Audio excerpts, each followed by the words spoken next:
Hello, you are listening to the Social Entrepreneurship in Africa podcast. I'm your host, Dr. Joyce Tamale, the co-founder and CEO of Capital Solutions Limited.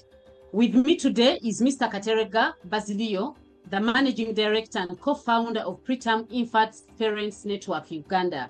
He will be briefing you more about the Preterm Infant Parents Network very shortly. You are most welcome, Mr. Katerega. Thank you very much, Dr. Tamale.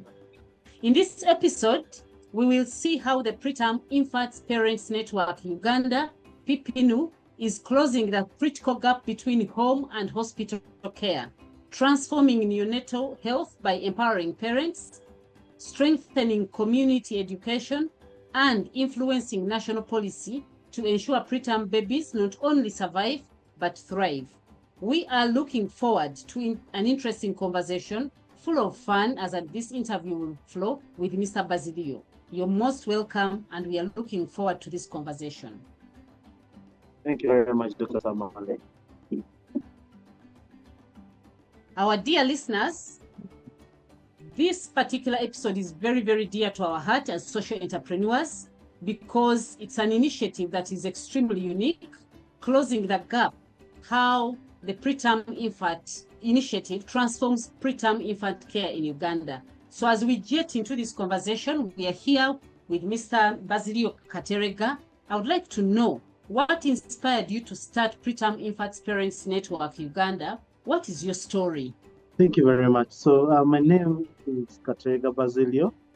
I'm one of the founders and team lead at the Preterm Infant Parents Network Uganda.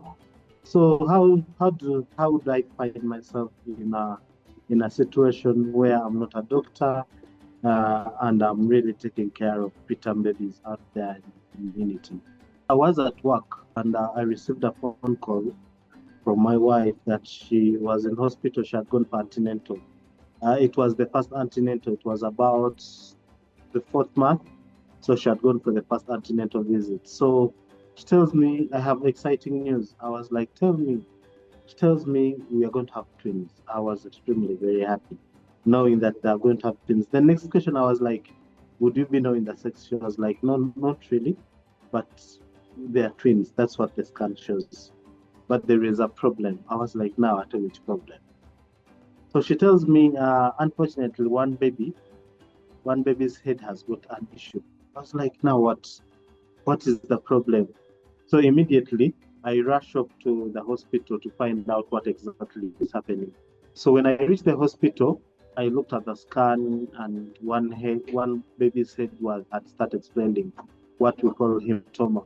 So the head kept on swelling. So they tell us to go for a 3D scan. We went for a 3D scan. When we went for a 3D scan, still the head kept on swelling. They told us probably it would heal, it would go with time. In some babies, it does go. Unfortunately, it didn't go. So the head kept on swelling, and eventually the baby dies. So the doctor calls us, we had gone back for a review. They tell us, no, the baby is no longer breathing, but the other twin was still very okay. So the doctor tells us you have two options. You either lose the baby, both of the babies, because at the weight about 500 grams. 500 grams back then, there was no hospital that would handle a baby 500 grams. That would be considered as an abortion. So they were like, either we remove both of them, or you wait an extra month with one dead baby inside as the other one gains some weight for the system to handle her. So we took a very hard decision. It was extremely very hard. We decided to keep the dead one inside for one extra month as we waited for the other one to grow. I mean, it was quite hard. So my wife had to go on leave. That she used to have to eat every day, every time, so that this baby kept on, gaining some weight. And now what really disturbed my brain, we were in a private hospital. So when we went to a government hospital, they told me, man, you don't know what you're doing. You're going to kill your wife. So the doctor immediately, actually, the doctor never allowed us to leave the hospital because this dead baby was sucking the platelets that would help in clotting when my wife was being operated. So the doctor tells my wife to move out. So he tells me you have two options. Now I'm getting back to the option thing. You may either get one child alive and you lose your wife because she may bleed to death, or if you're lucky, you may get both of them. But let me find some drug that I can inject this woman of yours so that she doesn't overbleed when we operate her. Because the other dead baby had died, the skin had started peeling off and inside the womb, and that's what sustained that baby inside, not to break down, were those platelets. So eventually we get our baby, and luckily enough, the mother also comes out alive. But the situation in the hospital wasn't good. I was in a private government hospital, that is Women's Specialized Hospital, where the services, we believe, is the state of art. It's called the art of the best. But still, it wasn't, the situation, the emotional bit of the stress, not knowing what to do with the baby, seeing a baby small as 600 grams, struggling to breathe on an incubator, with CPAP machines, supporting adults to breathe. Every day you have to buy caffeine of about 60,000 to inject the baby so that she doesn't forget to breathe. It was quite hard, and since Women Specialized is one of the best, so they would refer extreme cases from Kawempe National Referral Hospital. So I used to see people who wouldn't even afford even a pamper, even afford a meal. Probably the husband has abandoned her. So we reached a point, me and my wife, because we are blessed with afford, we reached a point and we had put pampers under the incubator of our baby so that these mothers would just speak. No, we weren't telling them that they speak, but we would know they would speak because they didn't have what to do. So they used to steal. So we decided to just buy many of them and put. So those that didn't have would come and pick. So eventually we started a small WhatsApp group with one doctor, Dr. Anita, and some other father. The reason why we started, we were worried of what we would do with these babies. Me personally, I spent about 15 million on my baby, so it was quite a hard one. So eventually we get out of the hospital, but like any other preterm parent, when you leave the hospital, you don't feel, you feel okay, now my baby has gained, and you move on with your life, but forgetting that there are very many parents out there who are going through the same and they need your support. So we started with a small WhatsApp group. Later, we started moving to the hospital to train mothers on what to do and how do they raise up their baby. So that's how the Preterm Infant Parents Network comes into place. Later, we register it as an organization that supports parents that have given birth to preterm babies. And later, Amazing. the Ministry of Health approves us and gives us authorization to work in all hospitals across the entire country. Amazing. This is a very amazing story, very touching, very personal, and therefore very good to listen into, to see how you can shape from a story which affected you into an initiative to support many, many more other people. Thank you for sharing this. Again, we continue, Mr. Katerega. What were the biggest obstacles you faced in the early days of building the Preterm Infant Parents Network? The biggest obstacles that I faced were, one, most parents would leave the hospital without knowing what to do. And the fact that in the start it was a voluntary work, the network didn't have funds, so it's needed me to be in the hospital 24/7, like to train these mothers that are being discharged from the hospital. Another obstacle that I really faced was that people really like the entire idea. Oh, you're doing a very good work, you're helping mothers, you know. But people would say, I would love to be part of you.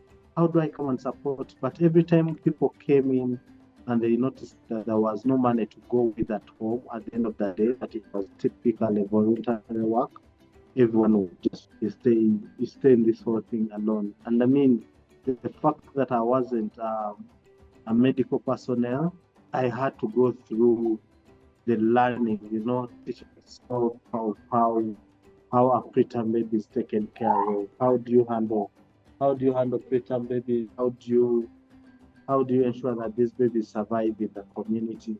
That was quite a hard one. And also following up these mothers, train them on what they're supposed to do. How do you take care of your baby? But we were not following them up in the communities and going to see whether what we taught them they had really learned what we taught them. It was quite a challenge for us in the start when starting the network. Oh yeah. Of course, we had some obstacles from the doctors somewhere, like some until we got the letter from the Ministry of Health. Some felt like we come into their space to do what they are supposed to do, yet in actual sense they are not doing it. They were not doing it, and they are not willing to follow up these babies in the community. And at the same time, they didn't want people to do it. So the letter from the Ministry of Health really gave us authorization, and now our doors were all opened. Wow, thank you once again for sharing. Some of these obstacles are real and they can be cross-cutting. Doing something where you're not a professional is always a challenge. Thank you for that sharing. Again, building this from an NGO to a social enterprise that is impacting hundreds of lives must have been a very tough journey for you. Can you share some of the approaches you have adopted to ensure you keep focused? Like I said in the start, we didn't have a single coin as a network. And that was really a very big challenge. And getting to a level of having this organization to a level where it can now sustain itself for years and years, it has been really a hard one.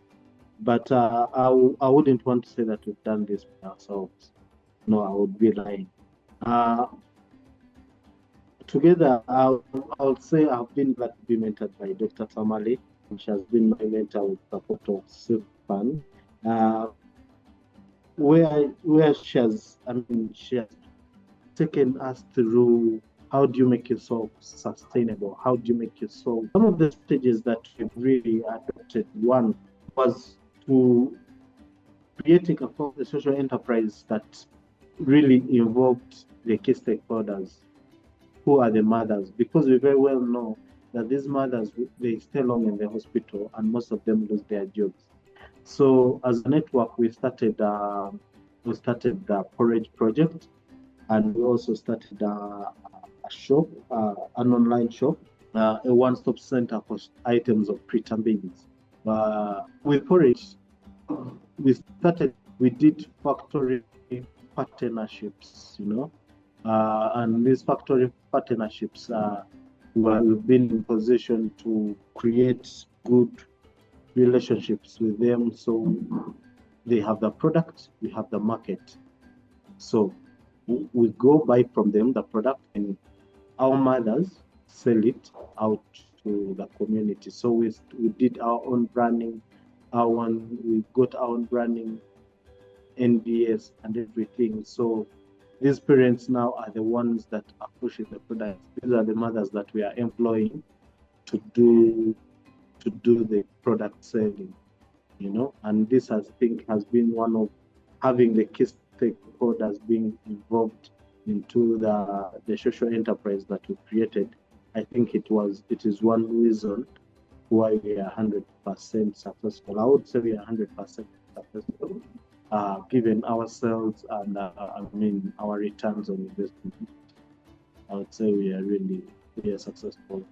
And I think the strategy of having the key stakeholders and doing factory partnerships has really been of great help. Beautiful. Thank you. Thank you very much for sharing how you have turned an NGO into a social enterprise and you're on a journey on making it more sustainable. Now, I would like you to share with us, Mr. Katerega. I know men are involved in this journey. Can you share more about the impact of involving fathers in the kangaroo care? So this is what happens. About 80% of fathers that give birth to preterm babies, most of them run away from these mothers in the hospital. 80%, I may have given a wrong number, about 90%. Most of them do run away. Reasons: some are running out from their responsibility. Others, if a woman gives birth to a preterm baby, probably she's cast. Yeah, others it's because of family pressure that for us here we don't give birth to preterm babies. All the babies we produced in this family are full term, and some men eventually, the weak men eventually run away.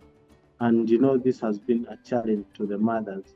But as a network, and the fact that the network was started by men, we've gone an extra mile to ensure that we support these mothers that have run away during this journey of prematurity. We reach out to them and we speak to them on why they should start this prematurity journey. We share our experiences, and I'm happy to say that right now we have father champions who are doing kangaroo care. Kangaroo care is parents. We have a team of parents who were once preterm parents who do community visits on behalf of the network. So once we identify babies in the hospital, then we have a team that is in the community that does community visits. So we identify you. Say if you stay in Tinda and your mother that has given birth to a preterm baby and your baby has grown, so if there is another mother that has given birth to a preterm baby, we refer you to that mother so that you go check on them and find out how they are doing, And so the network has been in position to onboard fathers as well who are doing this for encouraging. We are setting up a committee of fathers that will be following up. So every mother having an issue that the father is not being part of the journey, we reach out to them, call them. But the best thing I would want to tell you is that fathers that have done kangaroo care, who have been in position to tell you to put their babies in their chest, they will tell you that that is the best experience they have put in their entire life. Having their babies in their chest and their hearts beating at the same rate. They comfort their babies fine. And these fathers, their connection with their babies is extremely abnormal. I can give you personally my personal experience. If my baby, even at the age of 4, if she's having an issue, somehow the instincts will tell me that there is something wrong with your baby. And you'll eventually call home and you'll find her either crying or, when you ask her what is the problem, she will tell you that this is not making me. I'm very uncomfortable with this one, with such a thing. So that bondage that we get and the emotional attachment that we get with these babies is extremely wonderful, and I think this has driven more fathers into getting into the kangaroo care. Wow, amazing for fathers to be connecting directly with their newborn through the kangaroo care. That is very, very wonderful. Thank you so much. Again, Mr. Katerega, what systems are in place to ensure babies continue to thrive after leaving the hospital, and how sustainable is this? So I would say one, we got a partner called Dimaji who provided us with an app. But before even we get to the part of the app, once a mother has been to a preterm baby, we follow them up in the NICU. In the NICU, that is the neonatal intensive care unit. What we are doing, we are just giving mother the emotional support because most of the work is being done by the doctors. Yeah, Then once the mother leaves the NICU and goes to the kangaroo room, yeah, before they are being discharged, that's where we come in and we train these mothers on what they are supposed to do, how they are supposed to do it. We pick their details, then we refer them to the kangaroo ambassadors in the community.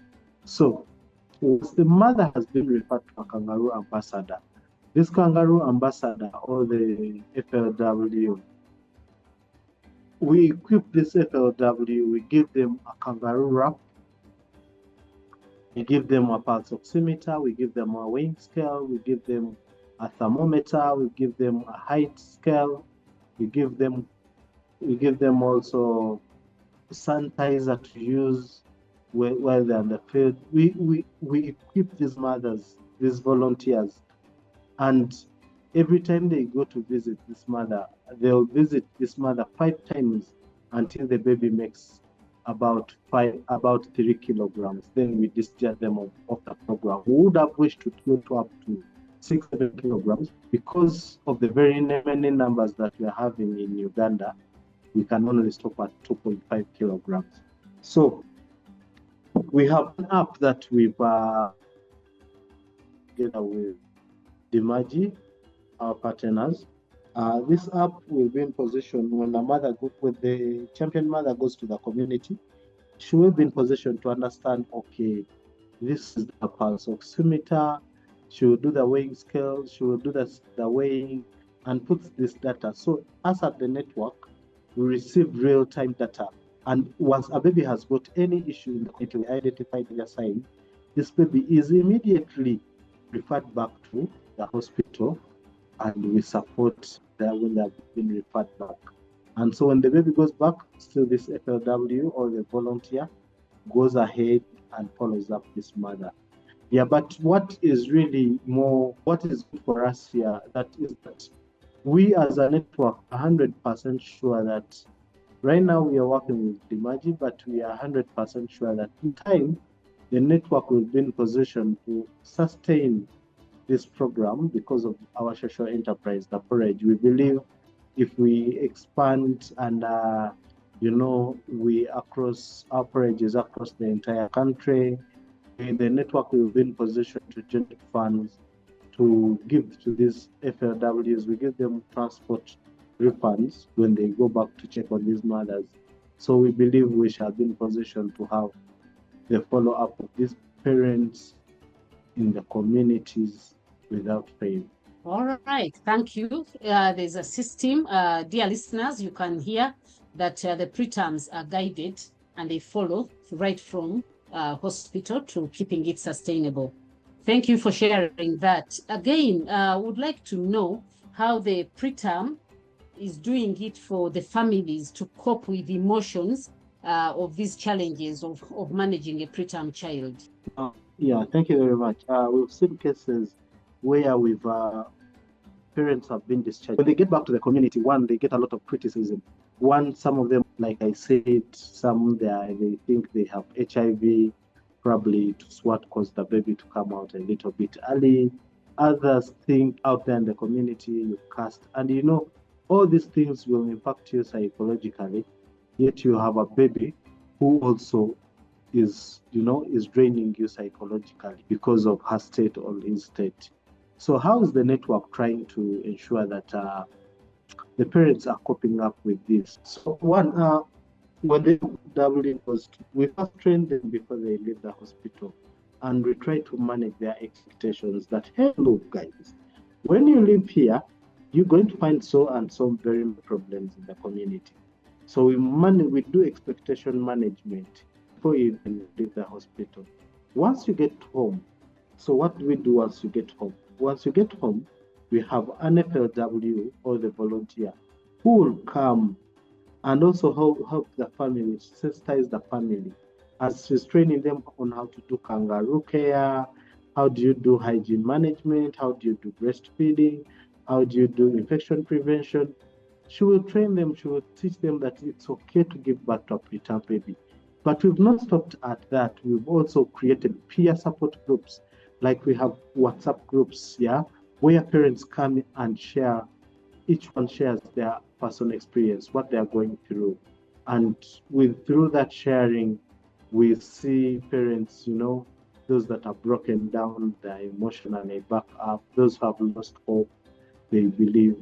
But we don't only stop on that. There are babies, there are parents who go back still to the community and eventually lose their babies. So we have also the part of bereavement, where we speak to mothers that have lost their babies. We call them out and, we share our personal experiences. Some of us who have lost preterm babies, and we share our personal experiences so that even if you've had a loss, you don't get into depression or you don't have mental health issues because you've lost a baby. So how is the network influencing national health policy for preterm babies? Are there any protocols? Yes, I would be happy to inform you that personally, I was selected to be part of the board steering committee for the Ministry of. And so the newborn steering committee works together with the Ministry of Health to come up with guidelines on certain topics, on certain issues across newborns. Yeah, and how is the preterm influencing? So the fact that we started doing community follow-up, there are no guide for it. As a network, we are working together with the ministry, together with our partners of demand, to ensure that we have guidelines and the process that, us creating national guidelines, what every person needs to follow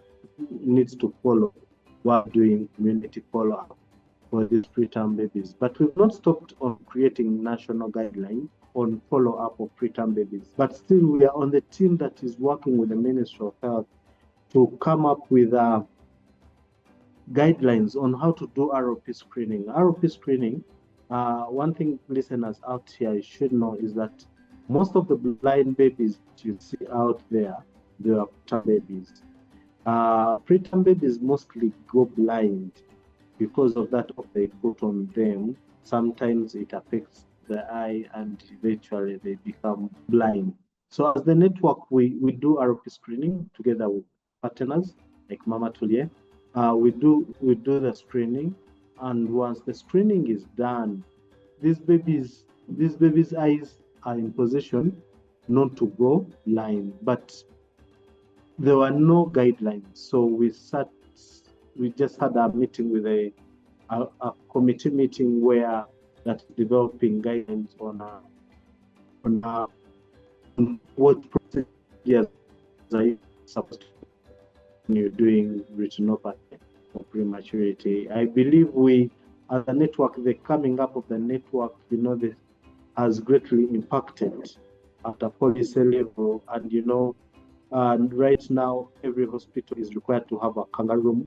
This was not there before we really started. Now every hospital is required to have a kangaroo where these mothers go before they get back to the community. And also together with the ministry and position to provide with them data and videos to share on TVs across the entire country. Good. You're doing a great job in terms of connecting the government with the private sector, but also with the communities. That is highly commendable. Thank you very much. Again, I would like to know how the Preterm Infants Parents Network is, what you're doing about ensuring families in rural areas access life-saving knowledge. I would say it's a hard, that's the honest truth. It's a hard one. It's extremely very hard. I mean, because of the transport-related issues. But as a network, one thing that we are ensuring is that we are ensuring that no single parent leaves the hospital without having knowledge on what they're supposed to do with the babies. And like I've told you, we've been in position to provide TVs to the NICUs and to the kangaroo rooms, so that these parents, they have videos showing them how to do breastfeeding, how to do the cleaning, the infection prevention, and all other aspects that you need to do on a baby. So that is one way we are tapping that even if you come from the rural area, we are making that by the time you leave the hospital, you have the knowledge.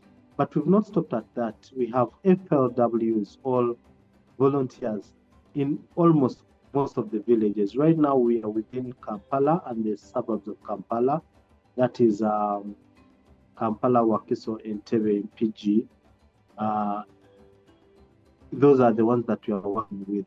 But even if a mother is in the deepest village of PG, we are 100% sure that we have a mother champion who will go visit them and teach them on what they're supposed to do.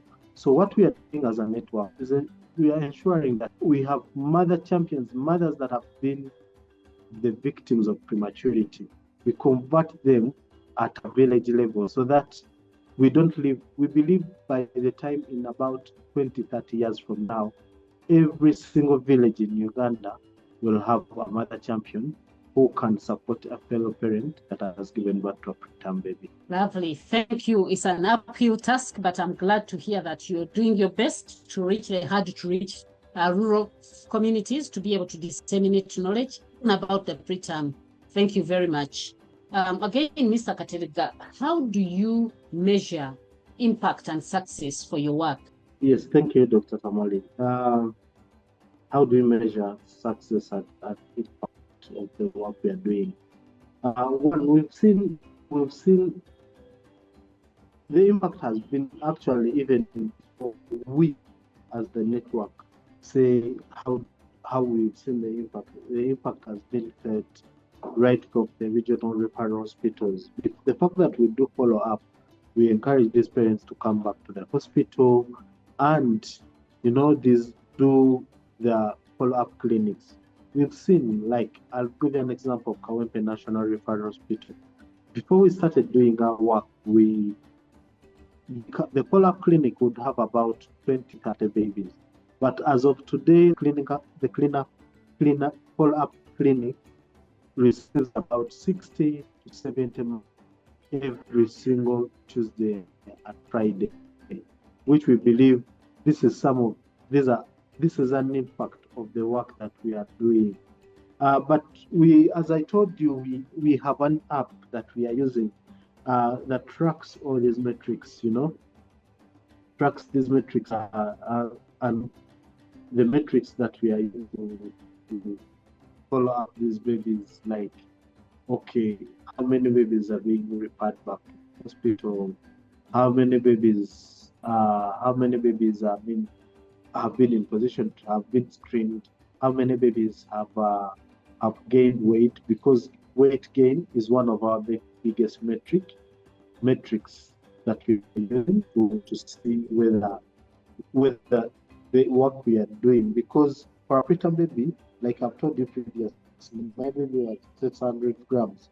So a baby small as that size, the biggest metric that you would look at is weight gain. So if the baby is gaining weight, it's a sign that we are doing the kangaroo care in the community. The baby has not fallen sick. The baby is breastfeeding very well. So those are some of the metrics that we're really using to see, okay, these are the results. And we not only stop at that, we also share a report instruction on a monthly basis and update them on what is happening in terms of numbers, how many babies have been registered, discharged, followed up in the community, what caused the key factors that caused prematurity within that month. Over to you, Dr. Tamali. Thank you very much for highlighting to us on how you measure impact and success within the network. With that, what are your future plans for expanding the network across Uganda? And also would like you to share with us what partnerships excite you about the future. So plans are we across the entire country. What do I mean by we are across the entire country? Every region of the country having its own peer support group. Sembali has its own peer support group.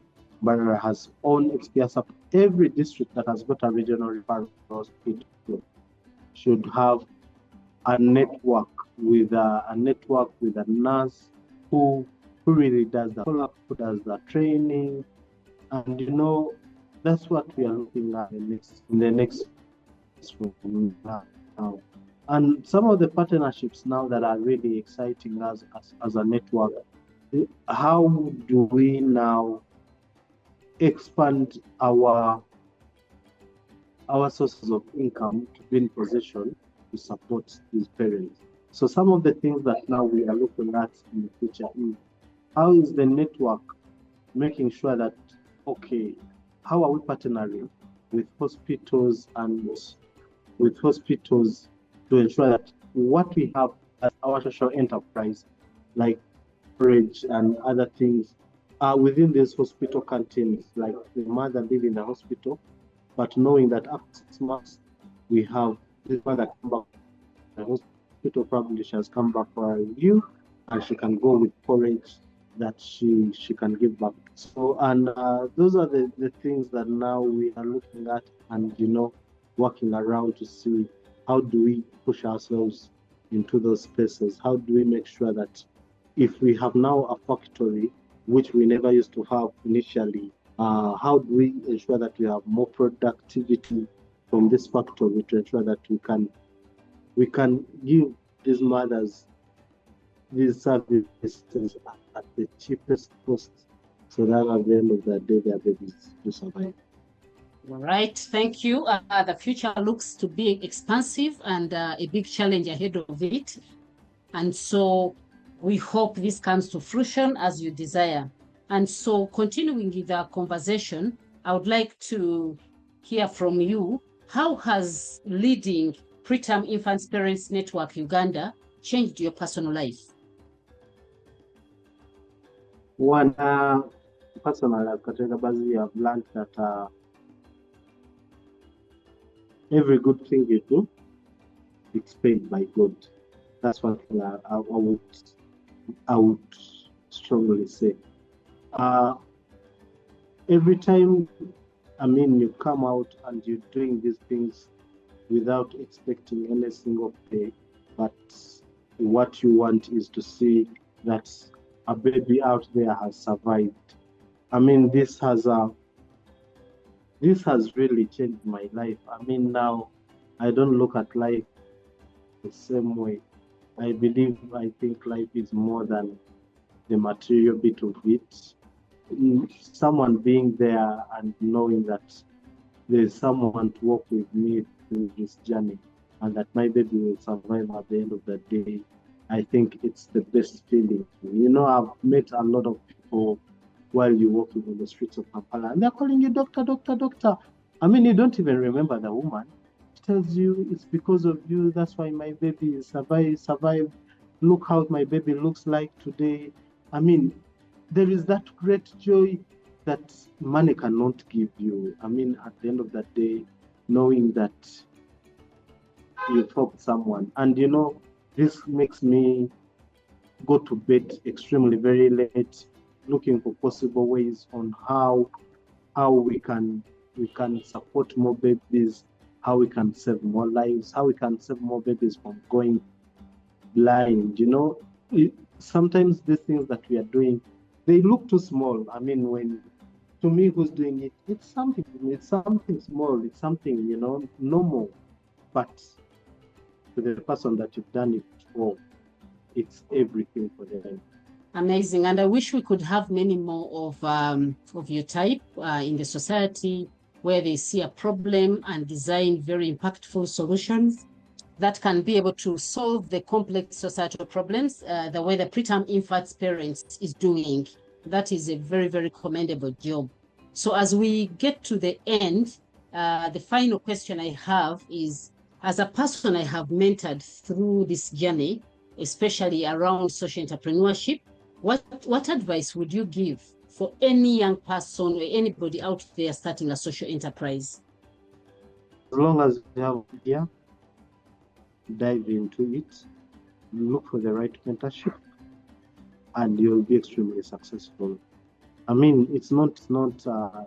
It's never easy in the start, but any social enterprise to survive, it needs to take that extra commitment and to be 100% be involved if it involves selling of the product in the first phases of it, when you've identified the product and you've done the right branding, you have the right branding, you're doing the marketing. As the team lead, as the organization, as members of the organization, the founders, you don't leave it to people to run it.